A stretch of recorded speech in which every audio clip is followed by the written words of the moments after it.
is hearing me right underneath my skin. It's like I'm paranoid looking over my back. It's like a... Welcome back to the Mix Academy. I'm David Glenn of themixacademy.com, and I'm here to help you take the good, the bad, and the ugly of home recordings and deliver hit records. Although today we're not looking at a home recording. We're looking at the incredible, well-recorded, world-class recording from Linkin Park, Papercut.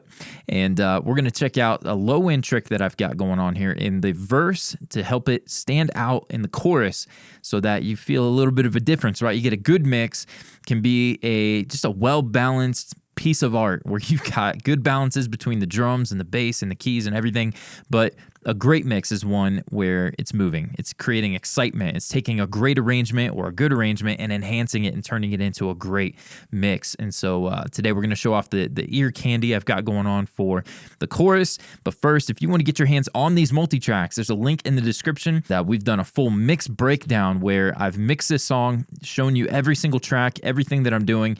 If you like what I'm doing, great. If not, the techniques are still there for you to take and use to your own taste. So definitely check that out. Link in the description. All donations will go to my medical journey I'm on right now, dealing with some stuff. Had a cyst we found in my brain. Still waiting an appointment with the neurologist, but ups and downs. It's been a little wild, but you guys have been incredible. Thanks for the support. Again, link in the description to get your hands on this. I'm going to provide the custom drum samples that I've used, the mix breakdowns, the tutorials, the multi-tracks, all the good stuff. Link in the description.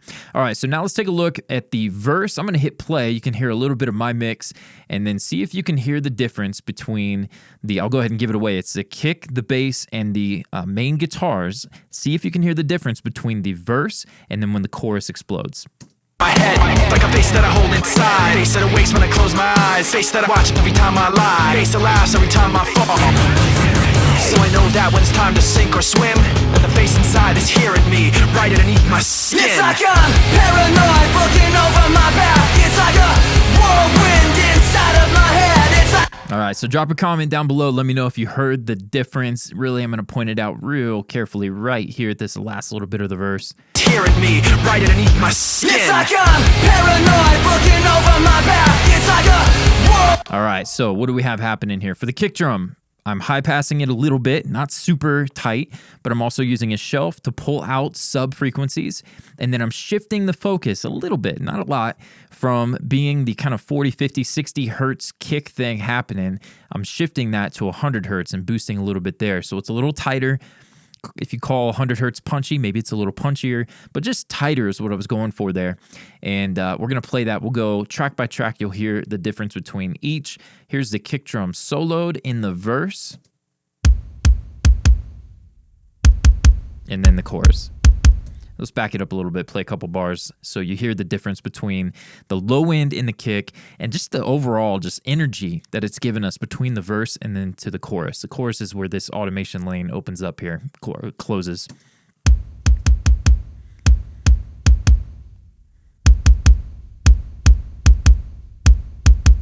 Cool. So kick drum in solo, nothing, world shaking about that, but certainly a cool technique, and we'll show it again so you guys can hear. Let's go down for the time being. Let's take a look at the bass because we've done basically the same thing. Got a high pass filter, and I am sucking out 70 hertz and below from the bass guitar so that in the verses, I don't need that. The bass is more mid-range, driving. I don't need a bunch of sub-frequencies. Now, I will say, if you compare mine to the original, let's go ahead. First, let's show the bass, and then I'll show compared to the original. Here's the bass in solo. Not mute, we want to solo it. And let's hear like these last couple bars. Chorus. Just a thunderous amount of bottom end comes in. And so if you hear this in the verse,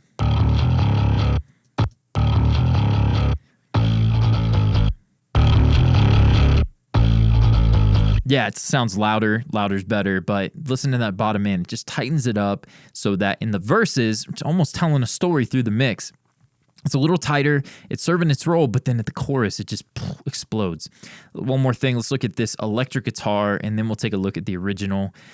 We got these two main guitars, and I've got the same EQ concept here. I'm high passing up to about 100 hertz, and then a couple dB at like 150. This is not a ton, but there's enough low-end energy in the palm muting of the guitars here that I feel like the cab is shaking just enough that if I tighten it up in the verses, all the more it's going to hit in the choruses. So let's take a look at this with and without.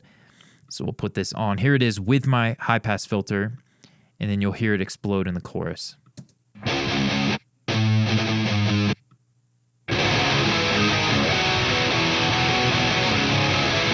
And again, not a ton of energy in the low end. It's more the concept, but listen to the verse guitars with the high-pass filter off.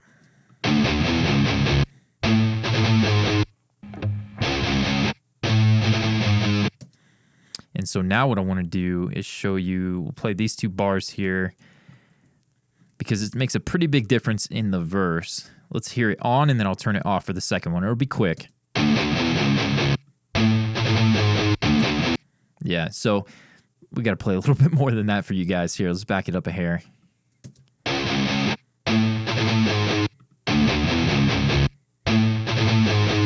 Don't get me wrong, in solo, I like that low-end energy, but trying to tell the story of the mix here, let's take this out. And I tell you what, let's go here to the main guitars. Let's go to the bass level, and we'll go to my kick, and we're going to turn off the automation in the verse. And let's back it up, and let's hear it all. Here's with my high-pass filters. Like to have a voice in the back of my head, like a face that I hold inside. Face that awakes when I close my eyes, face that I watch every time I lie, face that laughs every time I fall. So I know that when it's time to sink or swim, and the face inside is hearing me right underneath my skin. It's like I'm paranoid, looking over my... And then obviously the chorus hits, it explodes. Now let's listen to the verse. I'll have the high-pass filters on, and then I'll take them off. And then comment below, tell me if you can feel that low-end energy open up down deep. Like to have a voice in the back of my head, like a face that I hold inside, face that awakes when I close my eyes, face that I watch every time I lie, face that laughs every time I fall. So I know that when it's time to sink or swim, and the face inside is hearing me right underneath my skin. Yeah, so play that back a couple times. I'm sure you're going to be able to feel that. If you got a decent quality pair of headphones, if you're mixing in a room that's decently treated and you've got a sub or speakers that are producing enough bottom end, you're going to feel the difference in that. And again, for me, it's just telling the story of the mix, helping that just tighten up a little bit so that when the chorus hits, I'll show you one more kind of a bonus tip. At the chorus, if you've not seen me cover this or do this before, you're missing out on this technique, and it's just for the chorus to get 1 dB louder than it was at the verse or the B section. And so what we do here is I take my overall mix and I drop it down to 1 dB, so negative 1 dB from the very beginning. And then I'll go to the choruses and I'll pull them up back to 0. And so you can see here, this is at negative 1 dB, and then at the chorus, we're back at 0. And so what that's doing is, yeah, the arrangement is hooking us up. A lot more energy in the guitars in the chorus. The drums open up. We get the open crash, ride, or hi-hat kind of going. The dynamics are changing throughout the different instruments. But then also in the mix, it's getting bigger, louder, fuller. So now we've tightened up the bottom end. We've kind of brought it in here. We're a little quieter in the verse. And then when the chorus hits, we gain all that low end back, and it gets louder. I'll give you one more bonus tip. It gets wider as well. I'm automating another 20% at the chorus for some stereo imaging. So bigger, wider, fuller, all things happening there. If you want to get your hands on these tracks, you want to see more inside of my automation tips, tricks, techniques, steal these and use them on your own mixes and deliver the best mixes of your life, check out the link below. I'm going to show you exactly how I've mixed this song, what I'm doing for every track. You can recreate that and then use those techniques on other mixes. Hope you dig this one. Definitely drop me a like, subscribe if you haven't already, and I'll see you in the next one.